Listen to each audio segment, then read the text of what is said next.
அன்பான பெரியோர்களே, ஜமாத்தார்களே, அல்லாஹ்வின் அருளால் ஃபஜ்ருடைய தொழுகையை இமாம் ஜமாஅத்தோடு தொழுதுவிட்டு குர்ஆன் ஹதீஸை பற்றி பேசுவதற்காக கேட்பதற்காக நாம் எல்லாம் அமர்ந்துள்ளோம்.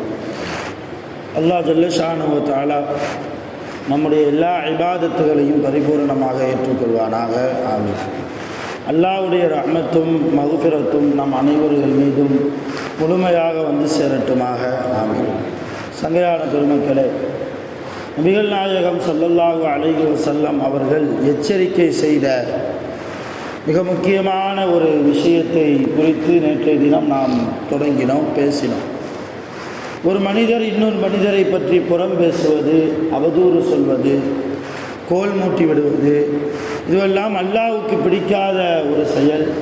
அல்லாஹ்வுடைய ரசூல் எச்சரிக்கை செய்த ஒரு செயல்.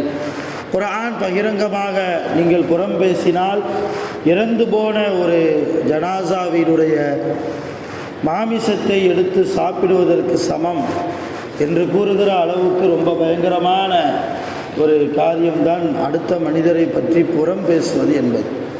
அருமையான பெருமக்களே, தொடர்ந்து நபி ஸல்லல்லாஹு அலைஹி வஸல்லம் அவர்களுடைய ஹதீஸிலே நாம் பார்த்தால் ரசூலுல்லாஹி ஸல்லல்லாஹு அலைஹி வஸல்லம் அவர்கள் கூறுகிறார்கள், புறம் பேசக்கூடிய குணம் மூமின்களிடத்தில் இருக்காது. நல்ல முஸ்லிம்களிடத்தில் புறம் பேசுகிற குணம் அறவே இருக்காது. அப்போ யார் தான் புறம் பேசுவா என்றால் முனாஃபிக்கீன்கள் தான் புறம் பேசுவார்கள். ரசூலுல்லாஹ் சொல்கிறாங்க, புறம் பேசக்கூடியவர் முனாஃபிக், நயவஞ்சகன், இங்கே ஒரு பேச்சு அங்கே ஒரு பேச்சு என்று பேசக்கூடியவன். நீங்கள் நல்லா பாருங்கள், யாரெல்லாம் புறம் பேசுகிறாங்களோ அவங்களுடைய சுய வாழ்க்கையை எடுத்து கொஞ்சம் ஆழமாக யோசித்தா இந்த ஆள்கிட்ட ஒரு மாதிரி அந்த ஆள்கிட்ட ஒரு மாதிரி பேசக்கூடிய பழக்கம் அவர்கிட்ட இருக்கும். நபி ஸல்லல்லாஹு அலைஹி வஸல்லம் அவர்கள் கூறிய ஹதீஸ் கிதாபில் பதிவு செய்யப்பட்ட ஆதாரபூர்வமான ஹதீஸ். புறம் பேசுவது மூமின் அல்ல, ஒரு முஸ்லீம் புறம் பேசுவதல்ல, ஒரு மூமின் புறம் பேசுவதல்ல, மாறாக முனாஃபிக்கீன்கள் புறம் பேசுகிறார்கள். இதுக்கு என்ன ஆதாரம்? நபி ஸல்லல்லாஹு அலைஹி வஸல்லம் சில சஹாபாக்களோடு போய்கொண்டு இருந்தாங்க. அப்படி போய்கொண்டு இருக்கிற போது திடீரென்று ஒரு துர்வாடை, ஒரு அருவருப்பான ஒரு நாற்றம், அந்த துர்வாடை நுகர்ந்த போது சஹாபாக்கள் கேட்டாங்க, இது என்ன ரொம்ப கெட்ட வாடை வருது, ரொம்ப துர்வாடை அடிக்குது, இது எங்கேருந்து வருது? இடத்த பார்த்தா சுத்தமாக தான் இருக்குது. சரி, ஏதாவது மையத்தாக போய் கிடக்குதா, சொத்து நாளாகி போய் கிடக்குதா, அதிலிருந்து ஏதாவது நாற்றம் வருகிறதா, துர்வாடை வருகிறதா, எல்லாம் பார்க்குறாங்க. இடம் ரொம்ப க்ளீனாக இருக்குது. இப்போ தான் ரசூலுல்லாஹ் சொன்னாங்களா, துர்வாடை ஒரு உயிரினம் இறந்ததனால் வருகிறது என்று நீங்கள் நினைக்கிறீர்கள், ஆனால் அப்படி அல்ல, உங்களில் சில முனாஃபிக்கீன்கள் இருக்கிறீர்கள். யாரை பார்த்து சொன்னாங்க? சஹாபாக்களை பார்த்து. உங்களில் சில முனாஃபிக்கீன்கள் இருக்கிறீர்கள். வருகிற வழியிலெல்லாம் இங்கே இல்லாத மனிதரை பற்றி நீங்கள் புறம் பேசி வந்தீர்களா இல்லையா? அப்படி புறம்பேசி வந்து நீங்கள் முனாஃபிக்கீன்களாக மாறிவிட்டதால் உங்கள் வாயிலிருந்து வந்த அந்த புறம் பேச்சு காற்றிலே கலந்து உங்களுக்கு துர்வாடையை ஏற்படுத்துகிறது. அசிங்கமான அருவருப்பான முகம் சுளிக்கக்கூடிய ஒரு வாடையை உங்களுக்கு ஏற்படுத்துகிறது. எனவே நீங்கள் புறம் பேசுவதை நிப்பாட்டுகிற வரைக்கும் இந்த வாடை உங்களுக்கு வந்து கொண்டுதான் இருக்கும், உங்களை பின்தொடர்ந்து வந்து கொண்டுதான் இருக்கும். சஹாபாக்களுக்கே இந்த நிலைமைன்னா, அருமையான பெருமக்களே, காலையில் எழுந்தது முதல் இரவு தூங்குகிற வரைக்கும் இன்றைக்கு சில மனிதர்கள் இல்லாதவர்களை குறித்து, அடுத்த மனிதரை குறித்து எத்தனை புறங்கள், எத்தனை புரட்டுகள், எத்தனை கோல் மூட்டி விடக்கூடிய அசிங்கமான காரியத்தை செய்யக்கூடிய தொழுகையாளியாக அருமையான பெருமக்கள். அதனால் ரொம்ப கபரிலே வேதனையை ஏற்படுத்தக்கூடிய காரியம் புறம் என்பது சாதாரணமான காரியம் அல்ல. நபி ஸல்லல்லாஹு அலைஹி வஸல்லம் ஒரு தோட்டத்து வழியாக அப்படி போனாங்க சில சஹாபாக்களோடு. போனவங்க திடீர்னு நின்றுட்டாங்க. அந்த தோட்டத்திற்குள்ளே போய் பார்த்தா 2 கபர் இருக்கிறது. 2 கபர். அல்லாஹ்வுடைய ரசூல் அந்த சஹாபாக்களை பார்த்து சொன்னாங்களாம், இந்த 2 கபர்வாசிகள் வேதனை செய்யப்படுகிறார்கள். இந்த 2 கபர்வாசிகளுக்கும் அல்லாஹ் கபருடைய வேதனையை கொடுக்கிறான். ரொம்ப பயங்கரமான வேதனை. அவர்கள் இந்த தோட்டத்தை கடந்து நான் போகிற போது இந்த கபரில் இருந்து அவர்கள் அலறக்கூடிய அந்த அலறல் சப்தம் என்னை இந்த கபருக்கு பக்கத்தில் கொண்டு வந்து நிப்பாட்டியிருக்கிறது. அப்போ சஹாபாக்கள் கேட்டாங்க, யா ரசூலல்லாஹ், இவ்வளவு மோசமான அதாபு வேதனை இந்த கபர்வாசிகளுக்கு கிடைக்குதுன்னா அப்படி என்ன பாவம் செஞ்சாங்க? தொழாமல் இருந்தாங்களா, அல்லது விபச்சாரம் செஞ்சாங்களா, அல்லது யாரையாவது கொலை பண்ணாங்களா, அல்லது அல்லாஹ்வுக்கு இணை கற்பித்தார்களா, என்ன பாவம் செஞ்சாங்க? ரசூலுல்லாஹ் சொன்னாங்க, ஒரு மனிதர், ஒரு கபர்வாசி, அவர் தன் வாழ்க்கையில் சிறுநீர் கழித்து விட்டு தன்னுடைய மர்மஸ்தானத்தை முறையாக சுத்தம் செய்யாமல் வாழ்ந்தார். அதனால் அவருக்கு கபருடைய வேதனை. சிறுநீர் கழிச்சா என்ன செய்யணும்? மர்ம உறுப்பை சுத்தம் செய்யணும்.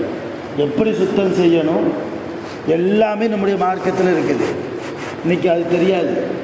என்ன நினைக்கிறோம்? சிறுநீர் வருது, பாத்ரூம் போகிறோம், சிறுநீர் கழிக்கிறோம், தண்ணீரை எடுத்து ஊற்றிட்டா போதும் இல்லையா? சிறுநீர் பட்டை கீழே தரையில் தண்ணீரை ஊற்றுறோம். அடுத்து சிறுநீர் வரக்கூடிய அந்த வழியில் மர்ம உறுப்பில் மர்மஸ்தானத்தில் என்ன செய்கிறோம்? தண்ணியை ஊற்றி கழுவுறோம். ஆனால் இப்படி கழுவணுமா? மார்க்க சட்டம் தெரியுமா? மார்க்கம் சட்டம் தெரியாத நிலைமையில் இருந்து கொண்டு மார்க்க சட்டங்களை சொல்லிக் கொடுக்கக்கூடிய மனிதர்களை பற்றி புறம் பேசக்கூடிய சூழ்நிலை இன்றைக்கு நிலவுகிறது. எப்படி சுத்தம் செய்யணும் தெரியுமா? இதெல்லாம் அருவருப்பு இல்லை, அசிங்கம் இல்லை, கட்டாயம் இது நம்ம தெரிஞ்சு தான் ஆகணும். ஒரு மனிதர் சிறுநீர் கழித்து விட்டால் ஆண்களுக்கு எப்படி சுத்தம் செய்ய வேண்டும்? முதல்ல இடது கையால் சுத்தம் செய்யணும், வலது கையால் தண்ணீரை ஊற்றணும், இடது கையால் சுத்தம் செய்யணும். வலது கையை கொண்டு என்ன செய்யக்கூடாது? ஒருபோதும் சுத்தம் செய்யக்கூடாது. இடது கை அவளுக்கு இல்லாமல் போய்விட்டால், இல்லாமல் இருந்தால், அல்லது இடது கையில் ஏதாவது ஒரு காயம் ஏற்பட்டாலோ அந்த காயத்தில் தண்ணீரை ஊற்றினால் உயிருக்கு ஆபத்து என்று வருகிற போதுதான் வலது கையை வச்சு அவர் சுத்தம் செய்யணும். அது வரைக்கும் அவர் இடது கையை வச்சு தான் சுத்தம் செய்யணும். சரி, இடது கையிட்டிலும் எப்படி சுத்தம் செய்கிறது? இந்த 3 விரலை கொண்டு தான் சுத்தம் செய்யணும். 5 விரலை வச்சு இல்லை. இந்த 3 விரல், கட்டை விரல், ஆள்காட்டி விரல், நடுவிரல், இந்த 3 விரலை கொண்டு தான் மர்மஸ்தானத்தை சுத்தம் செய்ய வேண்டும். இது மார்க்க சட்டம். இது போன்ற சட்டத்தில் நம்முடைய ஆர்வம் இன்றைக்கி முஸ்லீம்கள்கிட்ட போதா? எப்படி சிறுநீர் கழிக்கிறது, எப்படி பாத்ரூம்குள்ளே போகிறது, பாத்ரூம்லேருந்து எப்படி வெளியே வர்றது? ரசூலுல்லாஹி ஸல்லல்லாஹு அலைஹி வஸல்லம் அவர்களுடைய ஹதீஸுகளை ஆய்வு செய்த இமாம்கள் சொல்கிறாங்க, ஒரு மனிதர், ஒரு முஸ்லீம் பாத்ரூமுக்குள்ளே போவதாக இருந்தால் தலையை திறந்துட்டு போகக்கூடாது. தலையை திறந்துட்டு பாத்ரூம் போகக்கூடாது. சிறுநீர் கழிப்பதாக இருந்தாலும் சரி, அல்லது பாத்ரூம் போவதாக இருந்தாலும் சரி, மலஞ்சலம் கழிக்க போவதாக இருந்தாலும் சரி, தலையை மறைத்த வண்ணம்தான் சிறுநீர் கழிக்க போக வேண்டும். பாத்ரூமுக்குள்ளே போகணும். இது மார்க்க சட்டம். ஒரு பாத்ரூம் விஷயத்திலேயே இவ்வளவு சட்டம் இருக்கிற போது அந்த சட்டத்தை தெரிந்து அமல் செய்ய வேண்டும் என்கிற ஆர்வம் நம்மள்கிட்ட எத்தனை பேருக்கு இருக்குது? சொல்லுங்க பாருங்க. கவலையோடு யோசிக்கணும். நமக்காக அல்லாஹ்வால் உருவாக்கப்பட்ட அற்புதமான மார்க்கம் தீனுல் இஸ்லாம் என்கிற இந்த இஸ்லாமிய மார்க்கம். ஒவ்வொரு விஷயத்திலும் சட்டம் இருக்கிறது. ஒவ்வொரு விஷயத்திலும், பேசுகிற பேச்சிலும் சட்டம் இருக்கிறது. எப்படி பேசணும், எப்படி பேசக்கூடாது. சட்டம் இருக்குது. கடுமையான சொல்ல கொண்டு ஜாகிர அல்லாஹ் சொல்கிறான் 6வது ஜுஸ்ல, கெட்ட வார்த்தையை பேசுவது அல்லாஹ்வுக்கு பிடிக்கிறதில்லை, அநியாயம் செய்யப்பட்டவர்கள் தவிர. எதுக்கெடுத்தாலும் கெட்ட வார்த்தை, எதுக்கெடுத்தாலும் டபுள் மீனிங், எதற்கெடுத்தாலும் கலவி சம்பந்தமாக பேசுறது, இதுவெல்லாம் அல்லாஹ்வுக்கு பிடிக்காத ஒரு காரியம் என்பதை உணர்ந்து நாம் நம்மை சரிப்படுத்துவதற்கு முயற்சி செய்யாமல் அடுத்த மனிதரை பற்றி புறம் பேசுவதற்கு என்ன தகுதி இருக்கிறது நமக்கு? பேசுகிற நான் உட்பட எவ்வளோ பெரிய ஆலின்சாவாக இருந்தாலும் அடுத்தவரை குறித்து புறம் பேசுவதற்கும் அவரை குறித்து இட்டுக்கட்டி பேசுவதற்கும் கோல் மூட்டி விடுவதற்கும் என்ன தகுதி தராதரம் நமக்கு இருக்கிறது? அல்லாஹ்வுக்கு முன்னால் சுவனவாசிகளாக நாம் இருக்கிறோமா? அல்லாஹ்வுடைய தண்டனைகளை விட்டும் நாம் செய்யக்கூடிய இபாதத்துகளால் நம்மால் தப்பித்து விட முடியுமா? அதான் ரசூலுல்லாஹ் சொன்னாங்க, சிறுநீர் கழித்து முறையாக சுத்தம் செய்யாமல் இருந்தவர் அவருக்கு கபரிலே வேதனை செய்யப்படுகிறது. 2வது ஒரு நபர், 2 கபர் இருந்தது இல்லையே அந்த தோட்டத்துக்குள்ள, 2வது நபர் எதற்காக வேதனை செய்யப்படுகிறார்? உலகத்தில் வாழ்கிற போது புறம்பேசி திரிந்தார், கோல் மூட்டி திரிந்தார். ஒரு ஆளை பிடிக்கலைன்னா விலகிடணும், ஒதுங்கிடணும். அல்லாஹ் ரசூல் சொல்கிறாங்க, அல்லாஹ்வுடைய ரசூல், ஒரு மனிதரை நீங்கள் நேசிப்பதாக இருந்தால் அல்லாஹ்வுக்காக நேசிங்க. அதே போன்று ஒரு மனிதரை நீங்கள் வெறுப்பதாக இருந்தாலும், ஒரு மனிதர் மீது நீங்கள் கோபப்படுவதாக இருந்தாலும் அல்லாஹ்வுக்காக மட்டுமே கோபப்படுங்கள். அதுதான் ஆரோக்கியமான கோபம், ஆரோக்கியமான வெறுப்பு அதுதான். அதை விடுத்து சின்ன சின்ன அற்ப காரணங்களுக்காகலாம் சில மனிதர்களோடு நாம் பகைமை பாராட்டினால், அவரை பற்றி இன்னொரு இடத்தில் கோல் மூட்டி விட்டால், புறம் பேசிவிட்டால், அருமையான பெருமக்களை, அதாபுல் கபர், கபருடைய வேதனை உண்டு. இது ஹதீஸ் மூலியமாக என்ன தெரிகிறோம்? புறம் பேசினால் கபருடைய வேதனை நிச்சயம் உண்டு. கொஞ்சம் கணக்கு போட்டு பாருங்கள், எத்தனை புறம் பேசியிருப்போம்.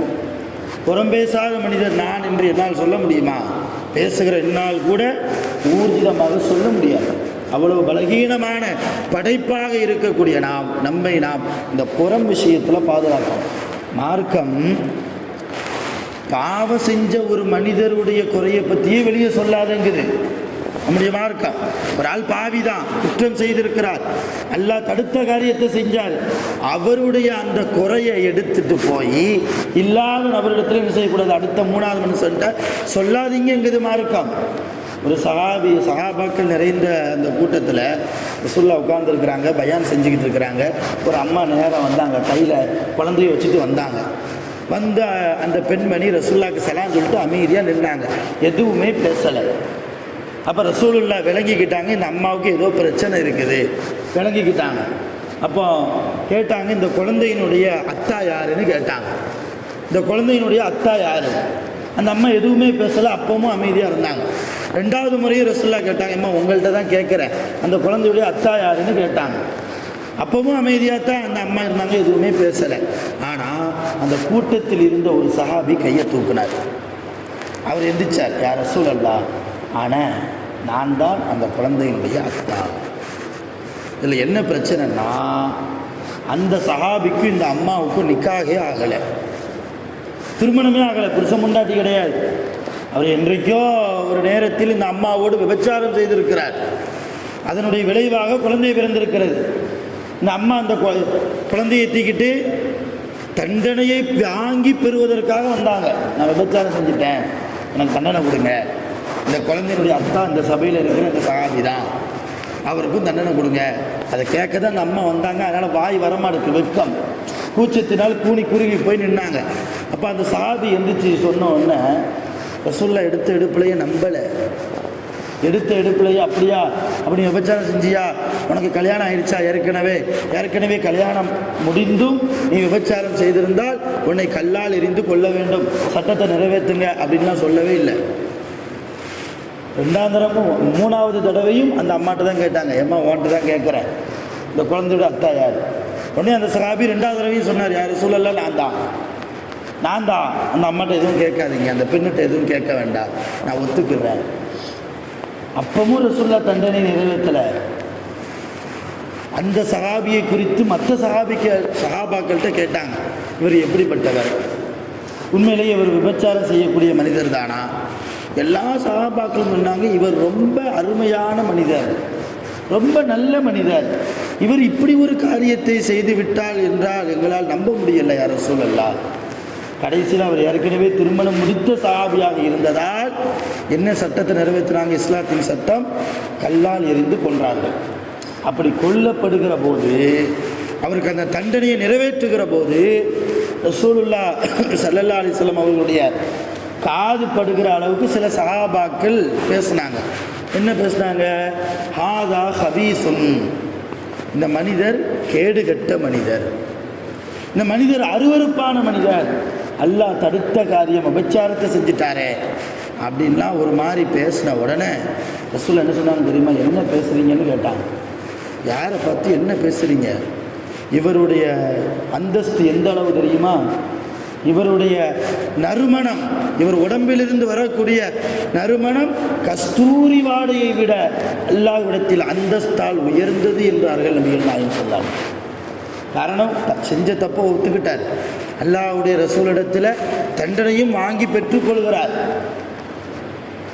இதை விட மேலாக ஒரு குற்றம் செய்த நபரை பற்றி சில சஹாபாக்கள், இவர் அருவருப்பானவர், அசிங்கமானவர், கொஞ்சம் பாவம் செஞ்சிட்டாருன்னு பேசின போது ரசூலுல்லாஹ் அனுமதி கொடுத்தாங்களா? தடுத்தாங்க.